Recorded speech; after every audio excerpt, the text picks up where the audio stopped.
Hey team, welcome to the channel. Today we're going to be looking at the ways on how to beat a switching defense. Now, a switching defense is when you have players wanting to come set a screen, and instead of a player fighting over top or beneath the screen, this defender will just yell switch, and essentially what happens is that now they switch checks in a man-to-man situation. So that's a switching defense. The first way to beat a switching defense, here we have a 4 out and 1 high. And so in a switching defense situation, when you're playing on offense, what you need to do is the first thing is a really basic play, and that's called the pick and roll. You see, once that pick comes and that screen is set, it's going to force the defense to make a decision. The decision is, do they switch or do they not? If they don't switch, then obviously this driver here, the dribbler, can go in for a layup. If they do switch, okay, and Joel picks up Iverson, now Shaq just spins, opens up the basket, and he seals off Curry.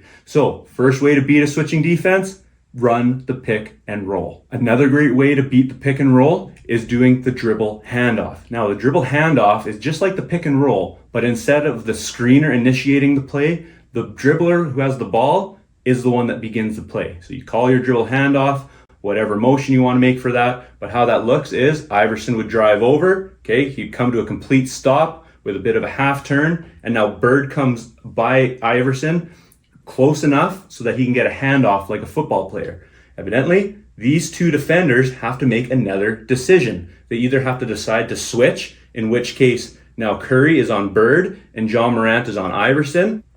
If that happens and now Bird has the ball, okay, Iverson can seal off John Morant, and now he's open for that layup. If they don't switch it, same thing. Bird can just take that ball in right into the middle of the key for a layup. Probably my favorite way to beat a switching defense is using the slip screen. How a slip screen works is the person is going to set an away screen to open up a ball cut at the top of the key. However, if these defenders decide to switch, now that pass isn't there. So what is open? The person who would still end up rolling to the basket, sealing off their defender. They're wide open right here for some buckets. Lastly, I want to give you just another little bit of a bonus tip here. And that is when they're wanting to do a very quick defense where they're switching all the screens, that what you're really left with is making sure that you can just beat your man one-on-one and take it to the rack. So if Allen Iverson here is able to pull a move on Curry and beat him, what's going to happen is now the defense has to make another decision. Is Joel going to come up and take the ball? If he does, easy dish into the low post. If he doesn't, Iverson is all the way to the basket for a layup. Now, same concept, but if you're cutting, driving, making sure that you're trying to just get into the lane, watch where the help comes from. Once the help comes, that's where the open man is for a shot or cutting to the basket. You don't even need to worry about screens then. Hey guys, thanks for watching. Hit that subscribe button. I'm waiting.